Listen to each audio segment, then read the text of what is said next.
안녕하세요. 신현기입니다. 정책분석 평가론 12주차 강의를 시작하겠습니다. 이제 이 강의를 이제 여러분들이 6월 1일 날 보게 될 텐데 벌써 6월이고 이제 종강도 이제 얼마 안 남았습니다. 오늘 할 강의는 이제 현대 정책평가 방법론 중에서 이제 실험 기반한 방법이죠. 그래서 두 번째 시간인데 실험은 실험의 어떤 그 기본적인 설계 방식은 이해하셨을 거라 생각하고, 실험이 안 됐을 때 이제 다양한 자연 실험이라든지 이런 것들을 설명드렸습니다. 근데 이제 다른 사람들한테 얘기를 들으니까, 다른 교수님한테 얘기를 들으니까 조금 학부생한테는 좀 너무 수업이 어렵지 않냐, 대학원 과정 문제가 아니냐, 이런 식의 질문을 하시더라고요. 그래서 여러분들도 특히나 지난 강의했던 자연 실험 방법 이런 것들이 좀 어렵습니까? 여기서 말하고 싶었던 것은, 제가 이제 이런 것도 여러분 알아야 된다는 게 아니라, 정책 평가, 그리고 정책 효과를 본다는 건 결국은 인과관계, 그 정책으로 인해서 그 결과가 나왔다는 인과관계를 본다는 건데, 이 방식은 사실 실험밖에 없고, 근데 문제는 현실에서 정책 실험을 하기 힘드니까, 실험은 아니지만 실험과 같은, 상황이 벌어지는 조건을 자유롭게 활용하는 방식들이 발전되고 있다.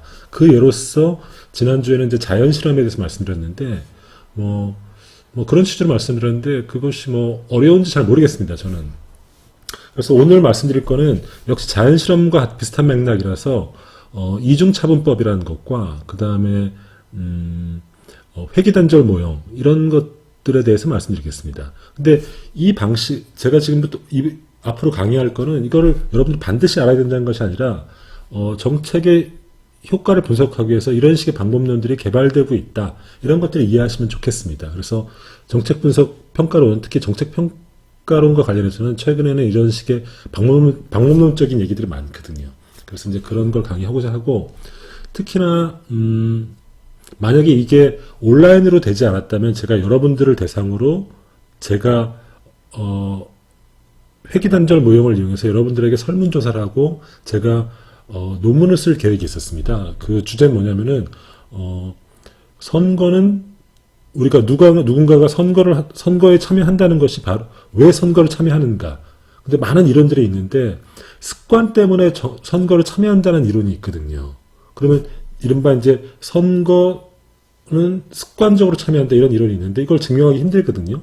그래서 어떤 사람이 투표를 했다면은 그것은 습관에 의한 것이다 라는 것들을 증명하는 방법이 있는데, 이때 이용되는 게 회기단절 모형을 통해서 그것들을 증명할 방법이 있거든요.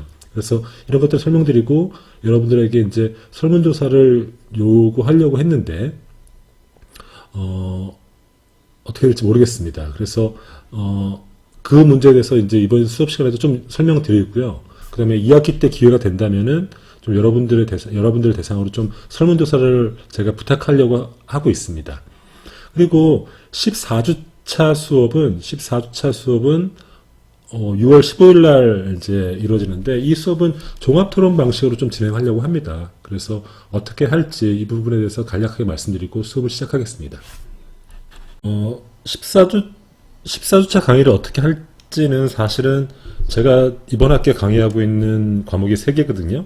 그러니까 행정학 개론과 그 다음에 이제 정책 분석 평가론이랑 사회정책론인데, 이 14주차 과목 강의를 어떻게 할지는 이 3과목이 공통적으로 적용되기 때문에 이 3과목에다 모두 동시에 말하는 겁니다. 그래서 14주차 수업은 6월 15일 날 공개됩니다. 그리고 다음 주가 이제 기말고사 주간이 되는 거죠. 학교에서는 6월 15일부터 이제 기말고사 주간으로 정했는데, 저는 일단 6월 15일까지 14주 강의를 마치고 15주차 때를 이제 기말고사라고 정하고 있습니다. 여러분들 대개는 그 다음 주 목요일까지 이제 다 시험 문제 답안지를 내도록 돼 있죠. 그래서 이 14주차 강의는 15일 날 공개될 건데, 어떻게 하려면은 지금까지 이제 앞에 13주죠. 13주까지 강의 수업을 마친 다음에 종합 토론 형식으로 진행하려고 합니다. 그래서 토론 방식은 여러분들이 질문하고 제가 답변하는 방식으로 진행됩니다. 그러면 이제 질문 내용이 중요한데, 온라인 수업이라든지, 이번 학기 온라인 수업이라든지, 수업 내용, 혹은 여러분들 진로, 혹은 개인적 궁금증, 어떤 질문에도 가능합니다.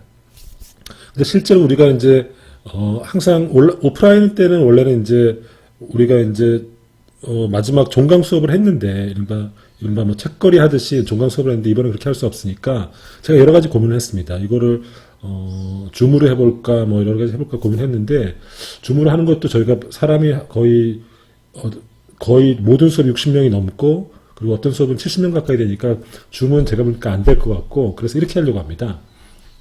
여러분들이 할 일과 제 할 일을 딱 나누는 거죠. 일단 여러분들이 할 일은 6월 10일까지 최소 1인 1질문을 제출해 주십시오. 사이버 캠퍼스 과제란에다가 제가 질문을 등록할 수 있도록 해놓을 테니까 여러분들이 어떤 형식의 질문도 괜찮습니다. 질문을 올려주면은 제가 그것들을 6월 10일 이후에 보고 10문제에서 15문제 정도 추리겠습니다. 그리고 그 질문을 위해서 제가 준비를 하고 그리고 답변을 하겠습니다. 답변한 것을 녹음을 해서 그 내용을 6월 15일 날 공개하도록 하겠습니다. 코로나19 때문에 우리가 비대면 수업을 하고 그리고 이제 어쨌든 종강을 해야 되는데 뭐 제가 이제 여러 가지로 어떻게 하면 이 수업을 세 가지 수업이죠. 행정학개론, 그 다음에 이제 정책분석 평가론, 사회정책론인데 어떻게 하면 마무리 잘할까, 어떻게 하면 조금 유종의미를 거둘까 고민을 했는데 지금 방식에 조금 그나마 조금 어떤 매듭을 짓고 가는데 적당하지 않을까를 생각합니다. 그래서 일단 근데 이 수업이 잘 되려면 여러분들이 반드시 6월 10일까지 질문을 1일 1질문을 던지셔야 됩니다. 최근에 뭐 들어보니까 1일 1강 뭐 이런 게 유행한다 그러더라고요. 근데 1일 1강이 아니고 1인 1질문입니다. 6월 10일까지. 그래서 이번 과목을 듣고 여러분들이 개인적으로 궁금한 것, 뭐 어떤 것도 그거 외에 다 괜찮습니다. 그런 것들을 접수해 주시기 바랍니다. 그러면 그것들을 제가 여러분들 질문을 받아서 제가 답변을 준비하고 답변을 녹화해서 그래서 여러분들께 공개하는 방식으로 마지막 수업을 종합토론, 이제 종강입니다라는 주제의 마지막 종합토론을 하도록 하겠습니다. 궁금한 점이 있으면 역시 연락을 주십시오. 그러면 수업을 시작하겠습니다. 정책평가 분석론 12주차 강의를 시작하겠습니다. 오늘 강의할 내용은 현대정책평가 방법론 두 번째 시간입니다. 지난 첫 번째 시간에는 우리가 이제 실험은 아니지만 실험과 어떤 제도의 변화라든지 혹은 자연적 현상 때문에 실험과 같은 현상이 발생하는 그 사례를 말씀드리지 않았습니까? 그러면 그것은 우리가 인위적으로 실험 설계를 하지 않았지만 실험과 같은 상황이 벌어졌기 때문에 실험과 같은 결과를 얻을 수 있다. 그래서 이제 자연 실험 사례를 말씀드렸는데요. 오늘은 이중차분법과 회귀단절 모형에 대해서 말씀드리겠습니다. 이것도 이제 자연 실험하고 약간 보기에 비슷할 수 있습니다. 비슷할 수 있는데 그 논리에 대해서 말씀드리겠습니다. 먼저 이 사례를 한번 첫 번째 이중차분법에 대해서 말씀드리겠는데 이 사례를 한번 보시죠. 어떤 인근에 어떤 지역이 있습니다. 이렇게 어떤 지역이 있는데 여기가 이 지역은 평당 그러니까 2019년도 기준에 평당 5,851만 원, 5,851원이었습니다. 근데 요 지역은 이제 4,369원이었죠. 근데 2011년도 때 이쪽 지역에 쓰레기 소각장이 건립됐습니다. 그럼 우리 생각해 보시면은 이 지역은 요 A 지역과 B 지역을 해보시죠. 여기 A, B 지역 해보시죠. 이 지역은 A 지역은 쓰레기 소각장이 옆에 있었으니까 집값에 영향을 받았겠죠. 그죠? 하지만 집값에 영향을 받지만 한 5,062원 정도 올라갔습니다. 이 지역은 좀 거리가 있으니까 쓰레기 소각장과 거리가 없으니까 집값 상승이 높다고 얘기할 수 있죠. 그러면 7,135원으로 올랐다고 쳐봅시다. 여기 질문은 뭐냐면은 이 쓰레기 소각장에 따른 인근 지역, 요 지역, A 지역의 집값은 어느 정도 영향을 받는다는 겁니다. 그럼 우리 생각해 봅시오. 이렇게 생각할 수 있습니까? 5,062원, 그러니까 2009년도 4,369원에서 2012년도 집값을 봤더니 5,062원이었으니까 집값의 영향을 어떻게 봐야 될까요? 여기는 5,891원에서 7,131원 올랐습니다. 이 쓰레기 소각장의 영향을 어떻게 볼 것인가? 이 집값에 미친 영향을 A 지역의 집값에 미친 영향을 어떻게 볼 것인가가 질문입니다. 어떻게 할 수 있을까요? 이걸 한번 보시죠. 이걸 정리하면 이렇습니다. 인근 지역, 아까 A 지역이죠. A 지역은 4,369원에서 5,162원으로 올랐습니다. 그죠? 그리고 아까 원근 지역, 그 쓰레기 소각통보다 먼 지역, 이쪽은 5,851원에서 7,130원으로 올랐습니다. 그러면은 인근 지역, 여기가 A 지역이고 아까 봤듯이 여기가 B 지역입니다. 여기서의 집값 상승은 692원입니다. 692원입니다. 그죠? 그러면은 그리고 B 지역의 집값 상승은 1279원입니다. 그죠? 그러면은 요 지역에서 쓰레기 소각장이 생겼으니까 인근 집값에 미친 영향은 692원이라고 우리가 하는 게 맞을까요? 이게 아니죠. 이 값은 어떻게 정하냐면은 요 값에서 요거를 빼고 다시 이 값을 빼줘야 되는 거죠. 그래서 집값의 영향은 마이너스 586원으로 계산하는 겁니다. 무슨 말인지 아시겠습니까? 최종적인 집값은 여기서 이걸 빼고 뺀 값 간에 다시 이것을 마이너스 해줘야지 집값의 최종 결과를 알 수 있습니다. 여기 식은 다 있는데 식은 모르셔도 되고요. 이렇게 이해할 수 있습니다. 이 표를 보시면 알 수 있죠. 이 표를 보면 보십시오. 여기가 바로 이제 A 집값입니다. 여기가 A 지역, 여기가 이제 여기 B 지역입니다. B 지역이면은 보십시오. A 지역은 아까도 말씀드렸다시피 어떻게 되어 있습니까? 4,300에서 5,061원 올랐어요. 그죠? 그래서 4,300에서 5,061원 올랐어요. 그리고 여기는 5,800에서 7,100원 올랐어요. 5,800에서 7,100원 올랐어요. 그러면은 우리는 집값의 효과를 여기와 그러니까 그 쓰레기 소각장이 여기 생겼단 말이죠. 그러면 이 집값의 영향은 여기서 요거를 빼는 거로 생각할 수 있지 않습니까? 즉 요거 빼기 요게 집값의 효과라고 생각할 가능성이 있지 않습니까? 근데 이거는 효과할 수가 없죠. 왜냐? 애초에 A와 B 사이에 존재했던 집값의 차이가 있잖아요. 그게 요 값이죠. 요 값. 요 값을 빼줘야지 요 값이 진짜 집값의 효과인 거죠, 이게. 그죠? 그래서 여기서 이걸 빼고 여기서 이걸 다시 뺀다고 해서 이거를 이중차분법이라고 합니다. 빼기를 두 번 한다는 뜻으로서. 그러니까 이중차분법의 아이디어는 뭐냐면은 어떤 두 지역이 있을 때 한쪽에만 효과가 있고 어떤 우리로 따지면 정책 효과를 준 거죠. 효과가 있고 다른 지역에 정책 효과가 없다면은 이 지역에서 나타난 정책 효과는 요 차이에서 원래 갖고 있던 차이를 뺀 것으로 구한다는 겁니다. 이건 뭐냐면은 원래 이 지역에도 쓰레기 소각장이 없었다면은 B 지역과 동일한 기울기로 변했을 거라는 가정, 즉 평행 추세 가정이 있는 거죠. 커먼 트렌드 가정이 있는 거죠. 생각해 보십시오. A 지역도 만약에 쓰레기 소각장이 설치되지 않았다면은 B 지역과 같은 기울기로 집값이 올랐을 겁니다. 근데 이 지역에 재수없게도 쓰레기 소각장이 생겼기 때문에 그 기울기가 더 평탄해진 거거든요. 그죠? 따라서 여기 A 지역의 그 쓰레기가 생긴 차이는 2012년도에 요 차이가 아니라 요 차이만 갖고 하면 안 되죠. 요 차이만 갖고 하면 안 되고 요 차이만 갖고 하면 안 되고 원래 갖고 있던 차이, 평행가설에 의해서 원래 갖고 있던 차이가 빠져줘야지 이게 진짜 효과값이 되는 거죠. 이게 알파 값입니다. 이 값이 바로 요 값인 거죠. 요 값. 그죠? 그죠? 이게 바로 이분차분법의 아이디어입니다. 그러니까 이분차분법이란 건 뭐냐면은 이렇게 다시 설명하면 이런 거죠. 두 개의 서로 다른 지역이 있을 때 실험 설계랑 비슷하죠. 한쪽에만 정책 효과가 있었다고 한다면은 없었다고 한다면 평행가설이 되니까 그죠? 이 차이를 빼고 그리고 없었을 거라고 효과가 없었을 거라고 생각되는 그 없었을 때 나타난 그 차이를 빼줌으로써 효과를 얻는 것 이게 바로 이중차분법의 아이디어입니다. 그죠? 응? 이 아이디어가 왜 중요하냐? 이게 중요하냐? 이거는 이 문제를 보시면 알 수 있습니다. 우리가 이 문제 한번 생각해 보시죠. 우리 여기서 던지는 질문은 최저임금이 오르면 일자리가 줄어들까라는 질문입니다. 최저임금이 오르면 일자리가 줄어듭니까? 실제로 많이 논란이 있었죠. 우리 사회에 많은 논란이 있었습니다. 최저임금을 여기 보시면은, 여기서부터가 이제, 문재인 정부 시절에 이제 최저임금 상승폭이죠.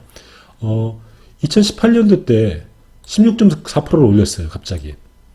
그리고 2019년도 때 10% 올렸어요. 그리고 이제 너무 상승폭이 급격하다 해서 올해는, 상승폭이 좀 2.9% 낮췄는데, 어쨌든 요 두 기간에 전례 없이 높은 수준으로 임금 상승을 올렸어요.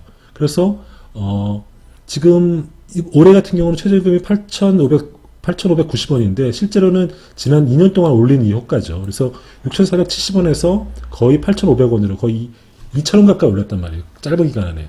그러니까 최저임금을 올리니까 일자리가 줄어들 것이다. 왜냐하면 자영업자들이 알바를 쓰는 사람들이 인건비 부담이 높아져가지고 그만큼 2명 쓸 거 하나만 쓰고 그 다음에 이랬다는 거 아닙니까? 왜냐하면 최저임금은 인건비 부담을 높이니까 그만큼 비용이 발생하니까 사람을 줄이기 때문에 자영업자들이라든지 이런 사람이 줄이기 때문에 일자리가 줄어들 거라고 우리가 가정하는 거죠. 이거는 이제 사실은 요 노동 수요 공급 곡선에 근거하는 거죠. 이렇게 볼 수 있죠. 균형 상태에서는 이게 노동 수요, 이게 이제 기업 측이죠. 기업 측, 고용주고 노동 공급은 이제 노동자 측의 얘기죠. 노동시장도 사실은 수요 공급에 의해서 균형 상태에서 가격이 결정되죠. 이때 임금이 그러니까 노동시장에서의 가격은 임금이죠. 임금이 결정되면 이 정도가 고용이 균형 상태입니다. 근데 정부가 나서서 인위적으로 최저임금을 올려버렸어요, 이쪽으로. 이만큼 올렸어요, 이쪽으로. 그러면은 요 선에서는 노동 수요보다, 즉 고용하려고 하는 일자리보다 노동 공급, 일을 하려는 사람이 많기 때문에 이만큼이 실업이 발생하는 거죠. 이 차이만큼. 원래는 고용 상태는 이만큼 있었으니까 고용이 이만큼 줄어드는 거죠. 수요가 줄어드니까 이만큼이 사실은 실업이 발생하는 겁니다. 그러니까 이 그래프에 따르면은 이렇게 인위적으로 임금을 올리면, 최저임금을 올리면은 노동 수요가 줄어드는, 즉 일자리가 줄어든다는 게 실증이 되죠. 그래서 보수적인 어떤 언론들이나 경제학자들 중심으로 문재인 정부의 지난 2년 동안의 급격한 10% 이상을 넘어서는 급격한 최저임금이 일자리를 줄였다고 주장하면서 급격하게 비판을 했죠. 실제로 이런 언론 보도가 많았습니다. 실제로 이런 언론 비판. 2017년도 때 보면은 2017년도 기사입니다. 이거는 보면은 미국 시애틀 같은 경우도 최저임금을 2달러 올렸더니 일자리가 6.8% 줄어들었다. 아까 요 그래프에 근거한 거죠. 그죠? 그리고 워싱턴 내가 시애틀의 최저임금이 11달러에서 13달러 올렸을 때 일자리가 6.8% 줄어든다는 연구 결과를 발표했다. 이런 얘기를 해놨단 말이죠. 그죠? 그러면 우리 어떻게 생각하십니까? 최저임금을 올리면 일자리가 줄어든다. 결국 최저임금을 올리는 거는 그 노동자들의 어떤 최소한의 생계를 보장하기 위해서 정부가 하는 건데 오히려 그것이 일자리를 줄임으로써 그들을 오히려 어렵게 했다. 따라서 현 정부는 정책을 잘못했다. 이런 비판이 되는 건 아니겠습니까? 그러니까 최저임금을 올렸을 때 일자리가 늘어날 것인가 줄어들 것인가는 굉장히 퀘스천 마크고 중요한 정책적 함의가 있는 거죠. 그죠? 실제로 연구 결과를 보면은 최근에 보면은 연구 결과가 조금 엇갈리게 나옵니다. 홍민기라는 사람을 보면은 2018년도 최저임금 인상의 고용 효과를 보면은 고용 감소 효과가 나타나지 않았다고 나와 있습니다. 그리고 이병이라는 사람의 논문을 보면은 최저임금 인상으로 오히려 고용이 늘었다고 나와 있습니다. 황선홍이라는 사람의 논문을 보면은 고용률 저하권은 발견되지 않았고 오히려 고용률은 경기 변동 영향을 받는다고 나와 있습니다. 오상공의 논문을 보면은 제조업과 도소매업의 고용을 감소시켰지만은 전 산업에는 고용 영향이 없다 이런 식으로 나와 있습니다. 그리고 요 5번째는 이제 이 김대일 이정민 논문인데 소득주도 성장 정책 일환으로 저소득층 근로자 소득 제고를 목표로 한 최저임금 인상 정책은 취지에 달리 근로자 일자리와 근로시간을 감소시켰다. 고용이 감소했다고 나와 있습니다. 그러니까 어떻게 했습니까? 여기 이는 이제 최저임금 때문에 고용이 감소했다는 거고, 여기는 효과가 없다는 거고, 여기는 올랐다는 거고, 여기는 효과가 없다는 거고, 여기도 감소시켰다는 겁니다. 그죠? 결과가 전체적으로 감소시켰다 2개, 올랐다 하나, 효과 없다가 2개입니다. 그러면은 우리가 앞으로 최저임금 인상이라는 게 자주 이제 자주 이제 발견됩니다. 왜냐면 우리나라는 헌법으로 최저임금을 보장하도록 돼 있으니까요. 그리고 이 공동위원회가, 공익위원회가 최저임금을 전해년도에 최저임금을 결정하게 되는데, 이렇게 최저임금을 올릴 때마다 일자리가 줄어서 오히려 노동자들의 삶의 질이 나빠졌다, 삶이 힘들어졌다, 이런 주장이 나오면은 최저임금을 올리기가 굉장히 겁나는 거죠. 그죠? 하지만 우리는 뻔히 보면, 여러분도 알바해본 사람은 알겠지만은 너무 낮은 최저임금은 사실은 생계 보장을 못 해주지 않습니까? 그러니까 이런 문제 때문에 최저임금이 과연 일자리를 늘리는 것인가 줄이는 것인가에 대해서 논란이 많은 거죠. 즉 우리식으로 표현하면은 최저임금 인상과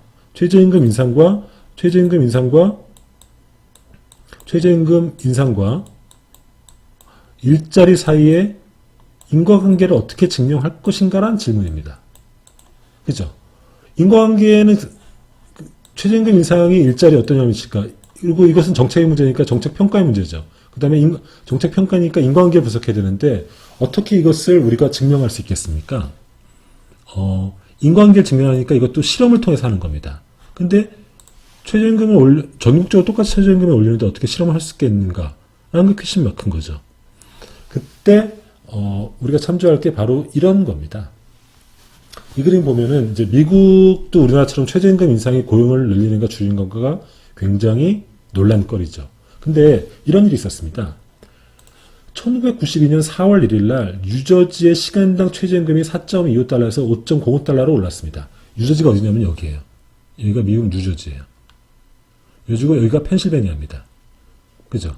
근데 여기가 최저임금이 18.8% 올랐어요. 4.25달러에서 5.05달러 이만큼 올랐습니다. 그죠? 근데 바로 재밌는 거는 바로 옆에 있는 주는 미국은 주마다 정책이 다르니까 최저임금의 변동이 없습니다. 그죠? 그래서 이 카드라 크루거라는 사람이 어떤 연구를 하냐면은 뉴저지주와 펜실베니아주의 요 인근 지역, 요 지역이죠. 요 인근 지역에 속한 패스트푸드 410곳의 최저임금에 따른 고용의 변화를 보는 거죠. 그러니까 보십시오. 이게 완전히 실험적 상황이라는 걸 알 수 있죠. 왜 실험적 상황이냐? 사실은 주 경계를 놓고 봤을 때 이 지역과 이 지역은 사실은 주만 경계가 다를 뿐이지 사실은 동질적인 지역이라고 볼 수 있습니다. 그죠? 근데 정책 때문에 이쪽 지역, 요 뉴저지 지역은 임금 인상이 확 올랐어요. 근데 이쪽 지역은 펜실베니아주에 속하니까 임금 인상이 이루어지지 않죠. 그러니까 이거는 실험적 상황이죠. 두 개의 동질적인 집단이 있는데 펜실베니아와 뉴저지라는 동질적인 집단이 있는데 이쪽에다만 정책 효과를 준 거죠. 임금 인상을 한 거죠. 그러면 요 차이, 요 펜실베니아주의 고용률과 뉴저지주의 고용률의 차이는 오직 바로 차이는 임금 인상의 효과라고 알 수 있는 거죠. 그죠? 이렇게 해서 이게 바로 실험적 상황이 벌어진 겁니다. 근데 이 계산을 어떻게 했느냐? 이게 바로 우리가 지금 말하고자 하는 이중차문법으로 했다는 거죠. 보십시오. 어떤 변화를 하냐 봤더니 뉴저지주는 1992년 2월 달에 임금이 20.44달러였습니다. 아니니까 임금을 여기서 올렸죠. 여기서 어떻게 올렸냐면 여기는 뉴저지는 최저임금률이 18.8% 올랐습니다. 여기는 최저임금이 18.8% 올랐죠. 최저임금이 18.8% 올랐어요. 8% 올랐어요, 여기. 요 사이에서 4월달에 올랐으니까 오른 거죠. 그때 고용은 사업체 한 개당 평균 고용은 20.44명입니다. 근데 21.03명 이렇게 변했으니까 최저임금이 이때 올랐으니까 최저임금 고용이 떨어졌죠. 고용이 떨어졌으니까 이거만 보면은 최저임금 때문에 여기서 최저임금 18.8% 여기서 변화가 일어났으니까 최저임금을 많이 올라서 뉴저지주의 고용이 업체당 고용이 3명 가까이 떨어졌구나 생각할 수 있단 말이죠. 그죠? 근데 요것만 봐서는 안 되죠. 같은 펜실베니아주에 어떻게 변했나 봐죠. 여기는 봤더니 2월 달에 92년도 2월 달에는 23.33명이었는데 92년도에는 10월 달에 역시 이제 옆에 있는 주가 이때 최저임금 인상이 있었죠. 자기 여기는 없었고 했더니 고용이 21.17명 되었어요. 여기도 떨어졌어요. 그죠? 그죠? 그러니까 여기를 봤을 때 이런 상황이란 말이죠. 그러면 뉴저지를 보면은 임금 인상, 최저임금 인상 이후에 고용이 늘어났단 말이죠. 그러면 이것만 갖고 최저임금을 인상하면 고용이 늘어난다고 말할 수 없죠. 왜냐?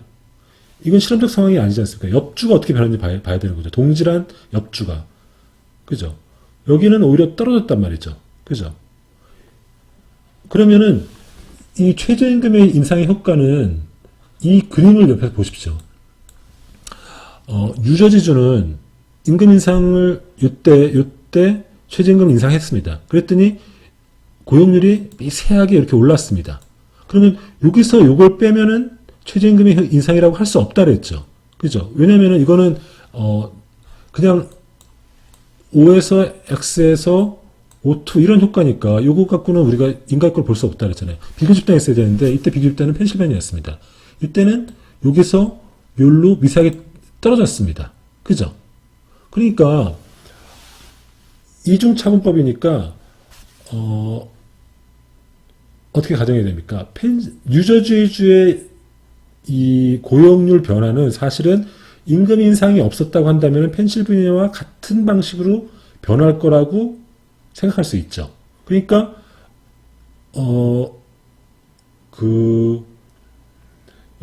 이 효과는 단순히 펜실베니아에서 뉴저지 값을 빼는 것도 아니고 뉴저지의 처음에서 끝을 빼는 것도 아니죠.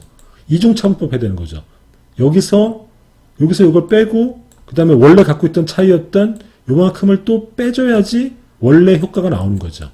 즉, 2번 빼줘야 되는 거죠. 그러니까 아까처럼 뉴저지주의 인상 이후의 평균 고용에서 인상 이전의 평균 고용을 빼고 펜실베니아도 같은 방식으로 빼고 여기서 여기 다시 빼줘야지 결국은 요 값이 나오는 거죠. 그래서 결국 이게 바로 알파 값이죠. 값은 얼마입니까? 2.76명입니다. 즉 뉴저지주의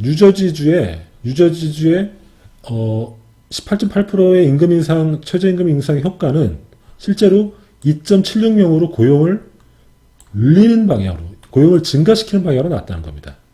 그죠? 그러니까 이거는 굉장히 우리가 신뢰할 만하죠. 왜 신뢰할 만하느냐? 아까 했듯이 이런 설계였거든요. 동일한 지역에서 요 인근 지역이니까 요 동일한 지역에 속한 패스트푸드 410곳을 본 거거든요. 여기는 사실상 동질적인 지역이니까 동질적인 지역이고 한쪽은 가격이 임금 인상이 됐고 한쪽은 임금 인상이 안 됐으니까 사실상 실험적 상황과 동일한 거거든요.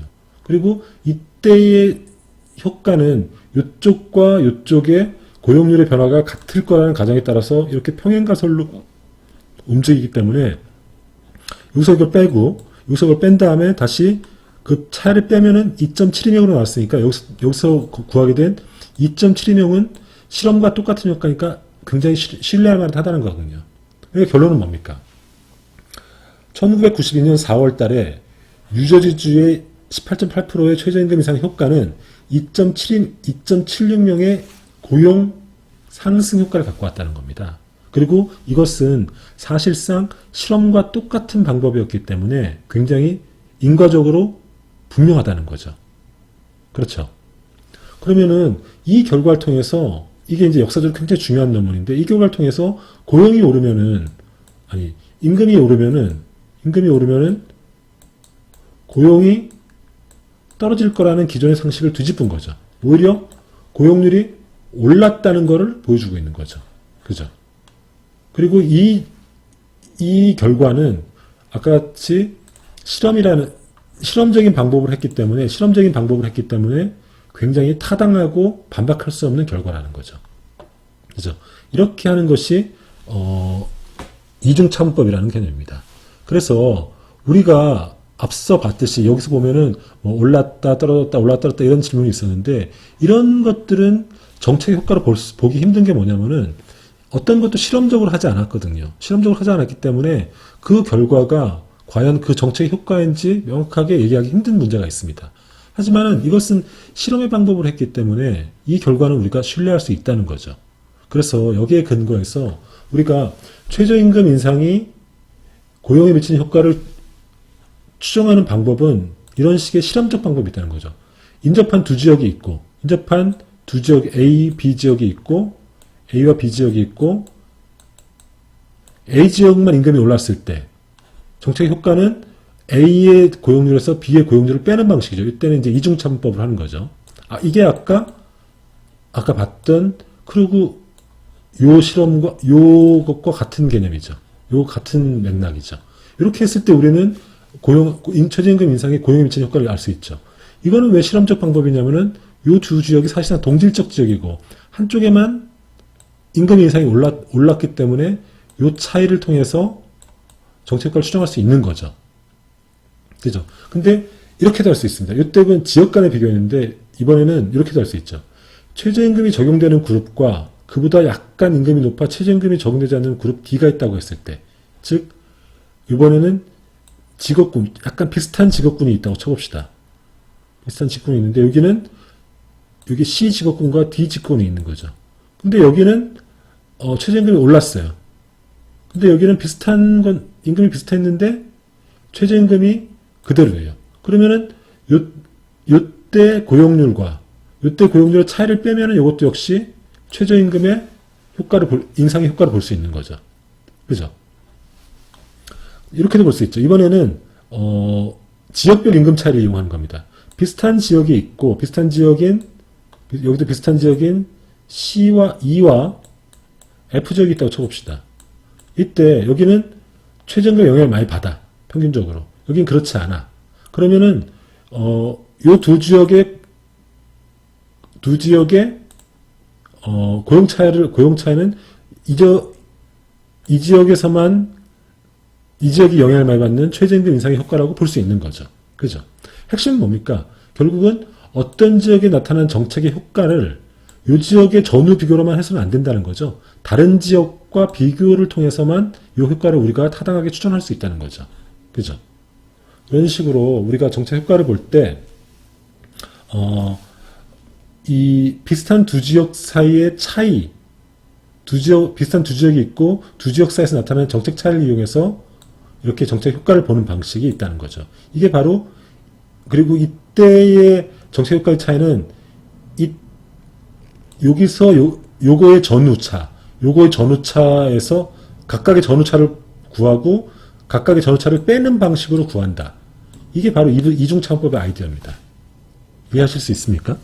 조금 복잡해 보일 텐데 어쨌든 우리가 최저임금 인상을 둘러싼 논란이 굉장히 많다는 거죠. 그리고 매년 최저임금이 조금씩 오르면서 가장 주요한 비판은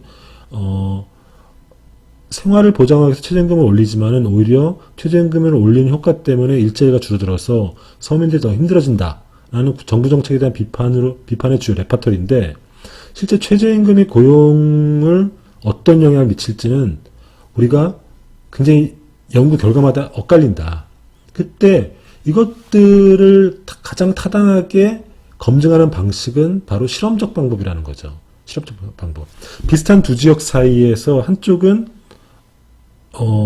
최저임금 인상이라는 정책 변화가 있고 한쪽은 없을 때 그 차이를 통해서 우리가 정책 효과, 최저임금 인상의 효과를 얻어낼 수 있다는 겁니다. 그리고 그때의 정책 효과는 최저임금이 오른 지역의 전후 비교와 전후의 차이와 최저임금이 오르지 않은 지역의 전후 차이를 빼는 방식으로, 즉 빼고 또 뺀다 해서 차분이라는 거죠. 이런 방식으로 구할 수 있다 이거죠. 이해하실 수 있나요? 궁금하시면은 역시 연락을 하시면 되고요. 그 다음에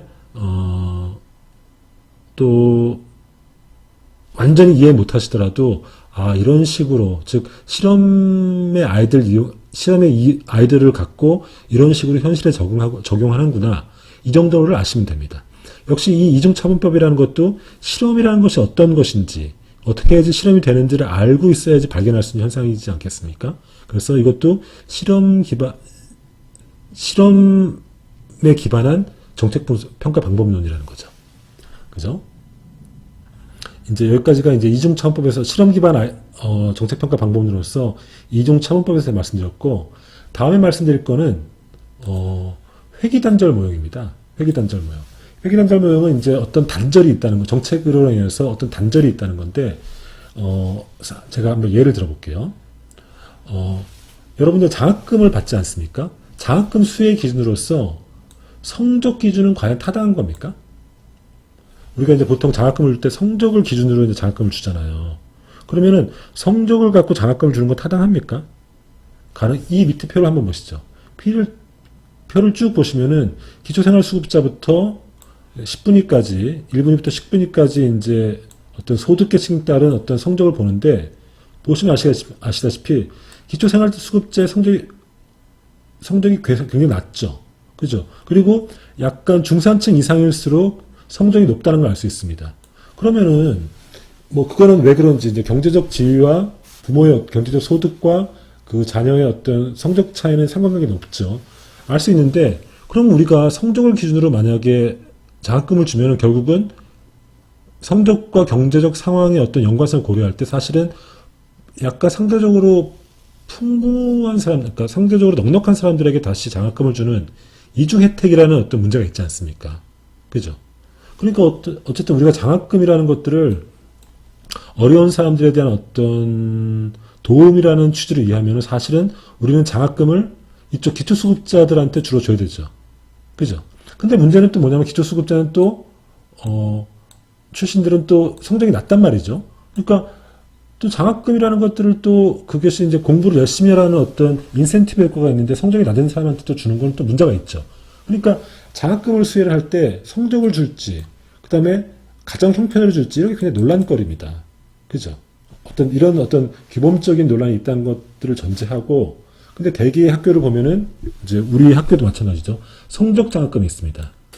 근데 문제는 뭐냐면은, 성적 장학금은 그러면 목표는 뭡니까? 성적을 향상을 통해서 장학금을 줌으로써, 그러니까 공부를 열심히 해서 성적이 높은 사람에게 장학금을 줌으로써 그 사람이 더 열심히 하도록 동기를 부여한다는 겁니다. 그죠?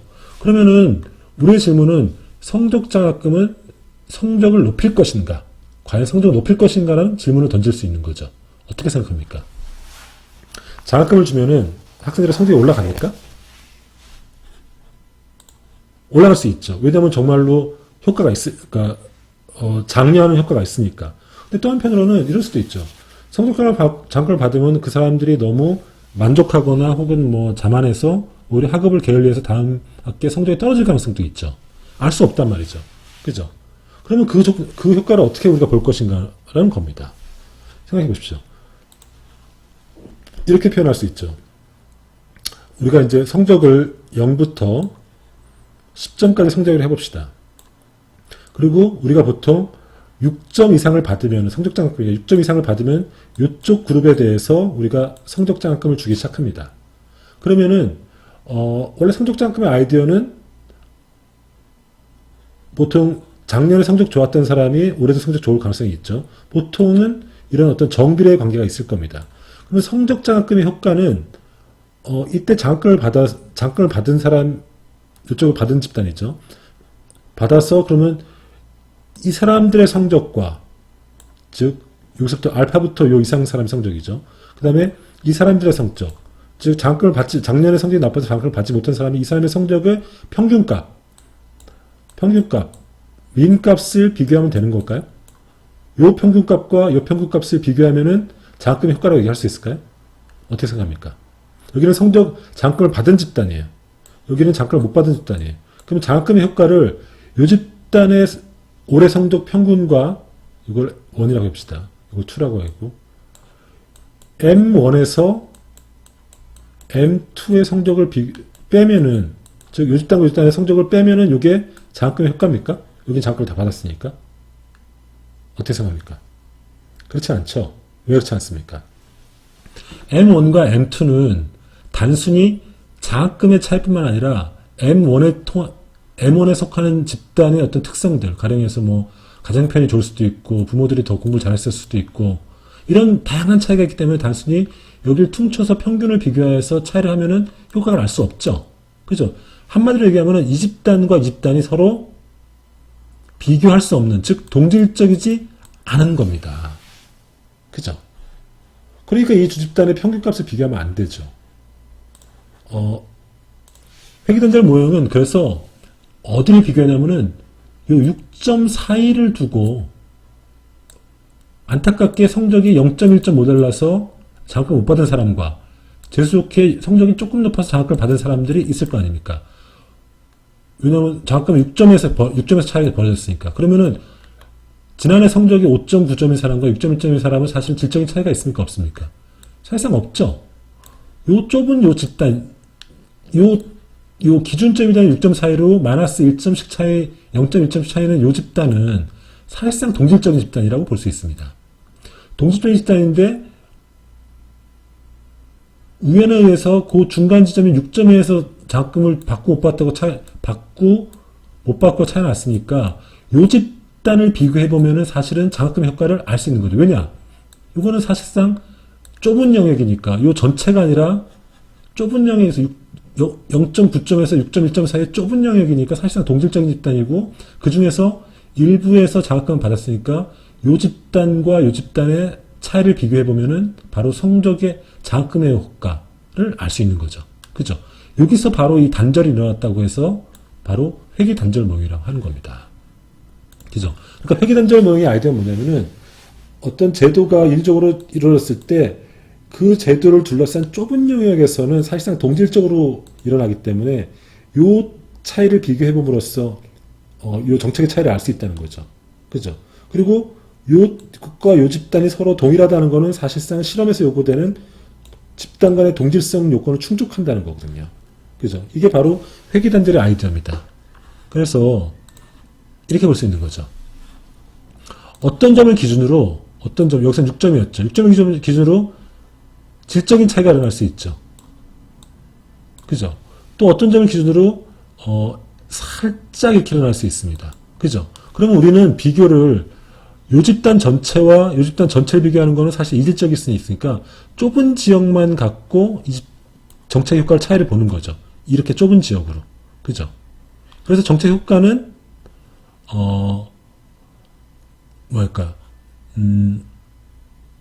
이렇게 극한값, 요 극한값, 요게 S가 요게 이제 딱 기준을 정하는 그 값입니다. 요게 이제 마이너스 S가 되는 거죠. 이렇게 거의 극한값을 가는 요 지역. 그 다음에 이번에는 여기서 요 지역, 이렇게 또 극한값은 요 지역. 요 지역 간의 차이로 효과를 구할 수 있다는 겁니다. 즉 경계값 SU를 중심으로 어느 정도의 크기로 분석 평가를 할 것인가 쟁점인 거죠. 이걸 너무 요 양쪽을 너무 크게 잡으면은 일정인 요소가 섞이죠. 그죠? 그러니까 적당하게 좁게 잡는데 또 너무 적게 잡으면 데이터 양이 작아지니까 어느 정도로 요 기준값을 경계값을 중심으로 정할 건가가 핵심인 거죠. 그래서 아까 사례에서 장학금의 효과는 오직 경계값 주변에서만 판단할 수 있다는 거죠. 그러니까 성적이 8인 아이와 성적이 2인 아이와 성적이 8인 아이를 비교할 수는 없는 거죠. 그죠? 왜냐면 이 사람들은 이질적인 사람일 가능성이 있으니까. 그러니까 성적이 5.9와 6.1 사이를 비교하는 해야지만이 정책 효과를 뚜렷하게 알 수 있다는 거죠. 이게 바로 회귀단절 모형이라는 아이디어입니다. 이해하실 수 있겠습니까? 회귀단절 모형이라는 건 뭐냐면은 어떤 인위적인 제도가 딱 경계값이 정해졌을 때, 스트레스홀드가 딱 정해졌을 때, 이 전체를 비교하는 건 안 된다는 거죠. 왜냐하면 두 집단 간의 동질성이 확보되지 않으니까. 그래서 좁은 영역 집단은 사실상 동질적이니까 이 두 집단 간의 차이를 비교함으로써 이 정책, 경계를 정하는 그 경계를 통해서 일어나지 않습니까? 장학금을 주고 안 주니까. 를 알 수 있다는 겁니다. 그죠?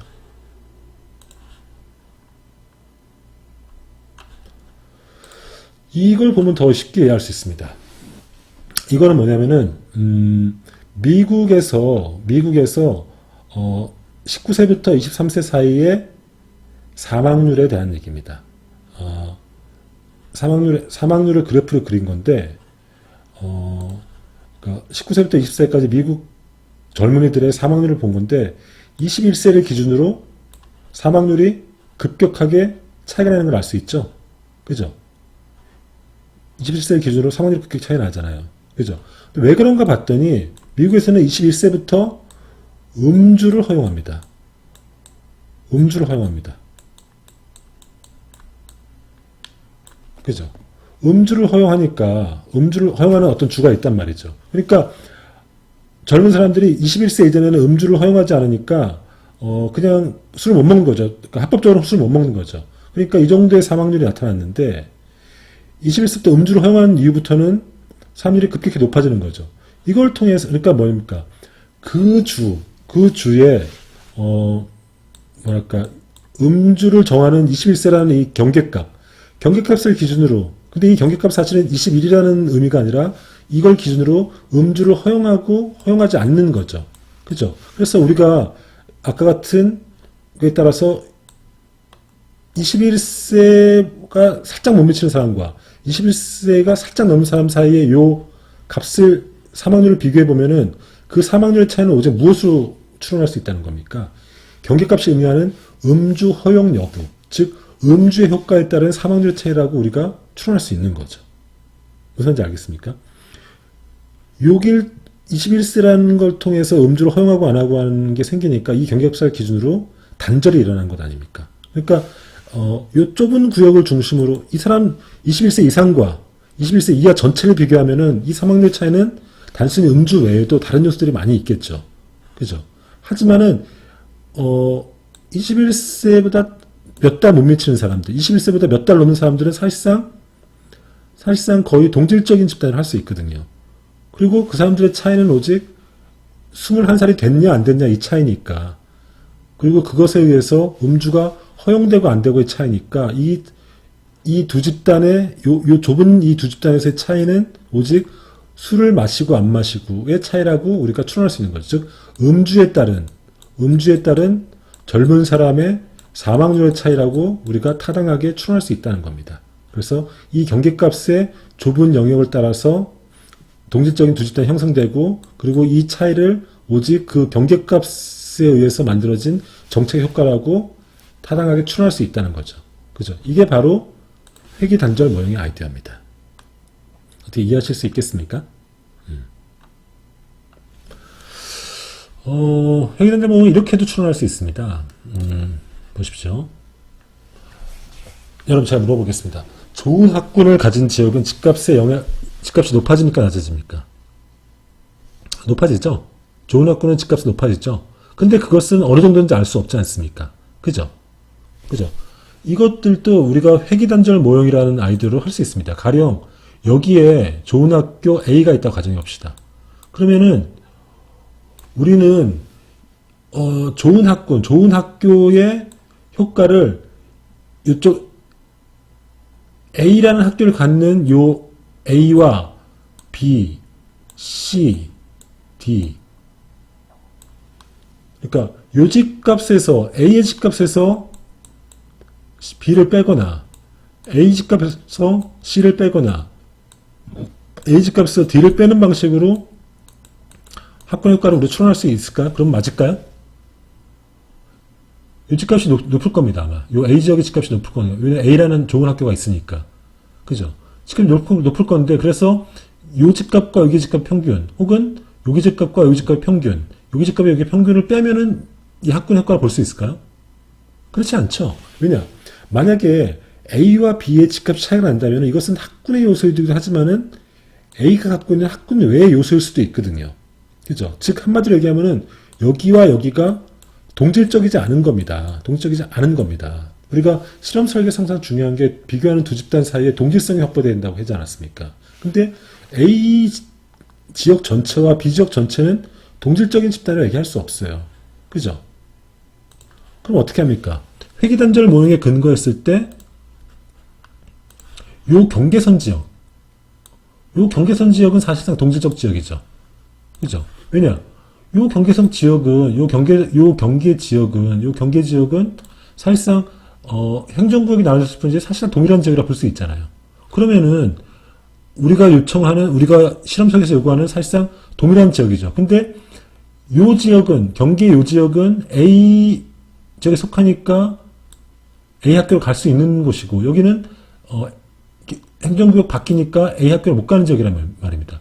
사실상 동질적인 지역인데, 사실상 여기 두 지역은 동질적인 지역인데, 여기는 A 학교를 갈 수 있고, 여기는 A 학교를 못 간다고 치면은, 결국은 학군의 차이는 바로 요 좁은 지역 내에서 요 학교를 갈 수 있는 지역, A 학교를 갈 수 있는 요 지역의 집값에서 갈 수 없는 요 지역의 집값을 빼야 되는 거 아닙니까? 좁은 A 지역에서 좁은 B 지역을 빼줘야지 이게 정책 효과라는 거 아닙니까? 그죠? 그리고 요거는 바로 요 경계선을 지역으로 이 지역과 이 지역 간에 단절이 생겼기 때문이죠. 이게 바로 회귀단절 모형의 아이디어입니다. 어떻습니까? 어떤 말인지 알겠죠? 회귀단절 모형의 아이디어는 어떤 경계선을 중심으로 좁은 지역은 두 집단이 동질적으로 만들어지기 때문에 동질적인 집단의 차이를 이용해서 그 경계값이 주는 효과를 추정한다는 겁니다. 이해하실 수 있겠습니까? 마지막으로 회귀단절 모형의 마지막은 사실은 제가 이번에 오프라인 수업을 했다면은 여러분을 대상으로 한번 실험해 보려고 했던 겁니다. 여러분들에게 설문지를 나눠주고 정말 그 값을 같이 분석해 보면서 여러분들에게 어떤 회귀단절 모형의 사례 같은 걸 보여주려고 했던 거죠. 그리고 그걸 갖고 저도 이제 논문을 써서 조금 사람들에게 어떤 인정을 받으려고 했던 기회인데, 이번에는 코로나19 때문에 그럴 수 없어서 참 아쉽다고 생각합니다. 제가 질문을 던진 거는, 제가 회귀단절 모형에서 하려고 하는 거는 투표는 습관일까? 라는 질문입니다. 투표가 습관이라는 건 뭐냐면은, 과거 이거를 이제 A라는 사람이 I라는 사람이죠. I라는 사람의 T+1 타임의 투표 확률, 보트의 probability, 확률은 I라는 사람이 T 시간, 그러니까 요보다 전이죠. 이 사람이 과거에 했던 투표에 영향을 받는다는 생각입니다. 우리가 보통 어떤 사람은 투표하고 어떤 사람은 투표하지 않는다고 할 때 여러 가지 이유가 있거든요. 근데 대표적인 게 그 사람이 갖고 있는 어떤 사회경제적 지위, 보통 사회경제적 지위가 높은 사람이 투표를 많이 합니다. 두 번째, 그 사람이 갖고 있는 어떤 정치적 효능감 문제. 그래서 그 사람이 정치적 효능감이 높은 사람일수록 투표를 많이 합니다. 근데 또 하나는 뭐냐면은 습관이라는 가설도 있어요. 그러니까 투표를 습관적으로 하는 사람들은 투표를 할 가능성이 높다는 거거든요. 이게 뭘 설명해 주냐면은, 우리가 보통 노인 집단과 젊은 집단, 여러분 같은 젊은 집단을 비교해 보면은 투표율은 당연히 노인 집단이 높습니다. 여러 가지 이유가 있죠. 여러 가지가 있는데, 왜 노인 집단이 투표를 많이 하느냐는 설명하는 이유 중에 하나가, 노인들은 오랜 기간 동안 거의 40년, 50년 가까이 투표를 해오는 그 습관이 남아있기 때문에 투표를 더 높이 한다는 겁니다. 반면 여러분처럼 갓 선거권을 얻은 젊은 세대들은 투표하는 습관이 잘 만들어지지 않기 때문에 투표를 하지 않는다는 겁니다. 그래서 노인 세대와 젊은 세대의 투표율의 차이를 습관으로 보는 설명 방식이 있습니다. 문제는 뭐냐면은, 과거의 투표를 한 것이 미래의 투표에 결정을 할 수 있는데, 근데 이 미래의 투표는 단순히 과거에 투표했는지 안 했는지로만 알 수 있는 건 아니거든요. 그죠?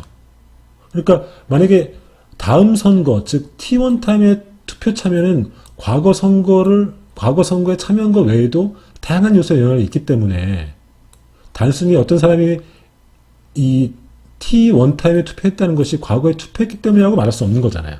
그죠? 이를 적절히 통제 못하면 내생사의 문제가 발생한다는 겁니다. 그죠? 그렇지 않겠습니까? 어떤 사람이, 생각해 보십시오. 우리나라 지금 4학년들, 98년생들을 보면은, 지금 98년생들을 보면은 대학 4년 동안에 투표를 3번 한 경력이 있습니다. 첫 번째 1학년 때 대통령 선거를 한 번 했죠.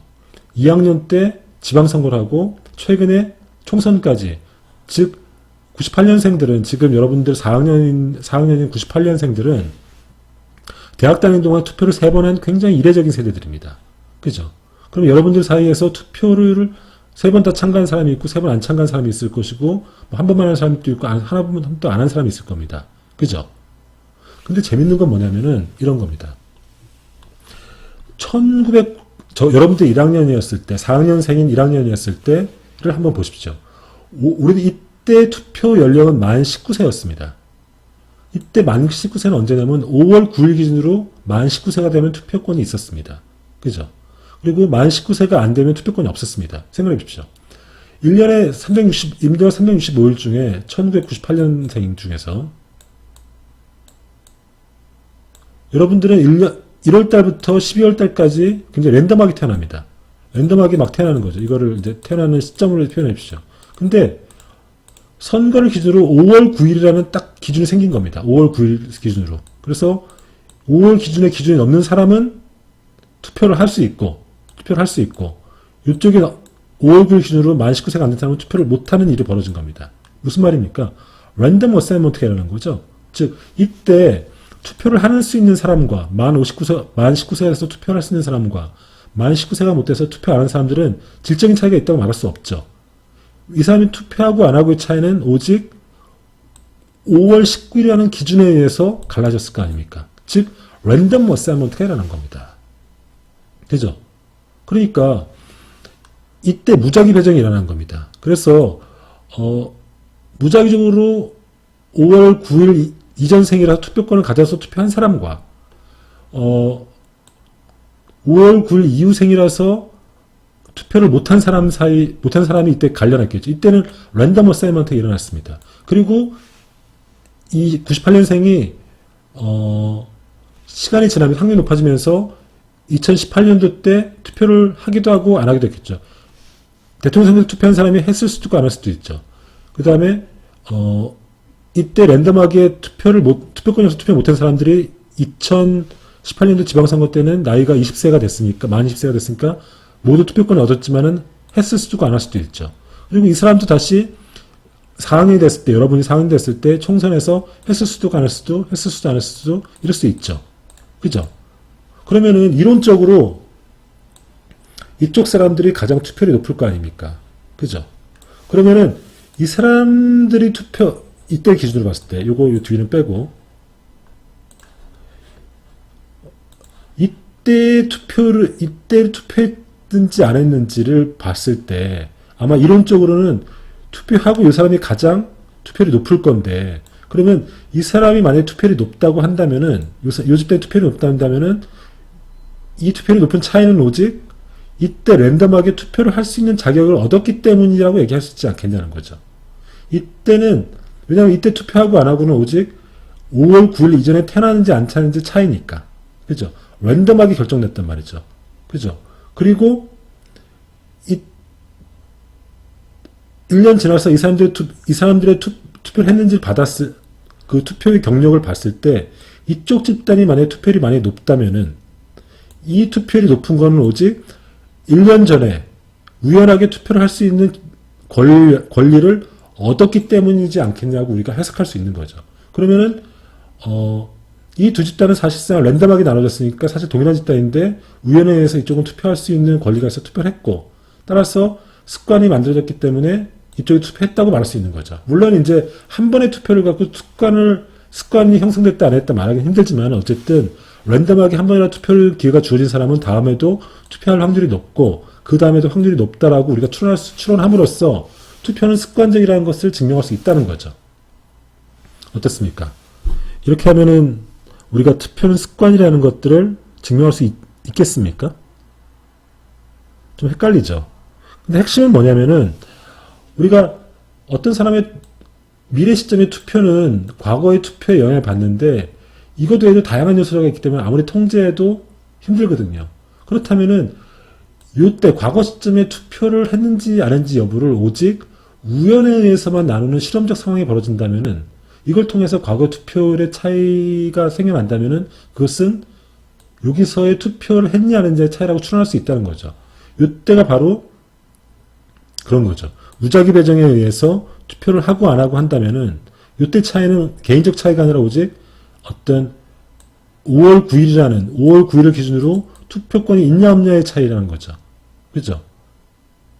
그래서 이 두 집단의 투표율의 차이가 생긴다면은 그것은 오직 동질적인 집단이었으니까 오직 이때 투표권이 우연히 있었기 때문에 차이라고 추론할 수 있다는 거죠. 그러니까 이때 투표율의 효과는 이때 투표를 했던 경험의 효과니까 투표는 습관이라고 우리가 추론할 근거가 있다는 거죠. 핵심은 5월 9일 기준으로 두 집단이 싹 갈라지는 이 효과인 거, 제도 효과인 거죠. 그래서 이것과 비슷한 거죠. 아까 봤듯이 이것. 제도의 효과에서 두 집단이 갈라지는 효과, 제도 효과에서 두 집단이 갈라지는 효과. 비슷한 거죠. 이것도. 그래서 이런 것들이 회귀 단절 모형이라고 한다는 겁니다. 이걸 통해서도 역시 이거는 실험은 아니지만 여전히 실험과 같은 상황을 만들어주는 거죠. 생각해 보십시오. 여러분들 1학년 때 누군 투표하고 투표 안 했을 때 봅니다. 아마 5월 9일 기준으로 만 19세가 되면 투표권이 있어서 대통령 선거에 투표할 수 있는 권리가 얻었고 그 이후생은 투표권이 없어서 투표 못했을 겁니다. 근데 5월 9일날 투표를 했기 때문이지 만약에 6월 9일날 투표했으면은 그 기준은 6월 9일이 됐을 겁니다. 그러니까 이게 랜덤하다는 뜻이거든요. 그러니까 사실 랜덤 어사이먼트가 됐다는 것은 이건 실험적 상황이 벌어졌다는 거거든요. 이 상황을 이용해서 그 5월 9일을 기준으로 두 집단이 갈라지는 이 상황을 이용해서 우리가 이후의 투표율의 차이를 그때의 우연적 집단 차이라고 해석할 수 있다는 거죠. 이게 바로 회귀단절 모형 이론입니다. 이해하셨습니까? 이것도 역시 실험은 아니지만 실험과 같은 아이디어를 이용한 거죠. 그러면은 여러분들이 이해하실 조금 복잡할 수도 있고 그런데 아이디어는 이겁니다. 정책의 효과를 보는 거는 인과관계를 보는 것이다. 근데 인과관계를 보는 유일한 방법은 실험밖에 없다. 근데 실험은 우리가 사회를 대상으로 실험하기 힘들지 않습니까? 그래서 실험은 아니지만은, 즉, 인위적으로 통제한 실험은 아니지만은, 실험 같은 현상을 발견하려고 한다. 그게 첫 번째 시간은 자연실험이었죠. 두 번째, 오늘 말씀드린 거는, 이중차분법. 그러니까, 두 개의 비교 집단 간의 평행 트렌드가 있다고 가정한다면은, 그 정책의 효과는, 전후를 빼는 게 아니라 전후를 빼고, 그러니까 실험 처치를 받은 집단의 전과 후의 차이에서 그렇지 않은 집단의 전과 후의 차이를 두 번 빼는 것으로 구할 수 있다. 이런 것들. 그리고 회귀단절 모형은 어떤 단절점을 기준으로 두 집단이 갈라진다면은 그 좁은 지역에서는 사실은 동질적인 집단이니까 그 좁은 지역 혹은 우연에 의해서 갈라지는 그 현상을 이용해서 우리가 정책 효과를 볼 수 있다. 이런 아이디어입니다. 이해하셨습니까?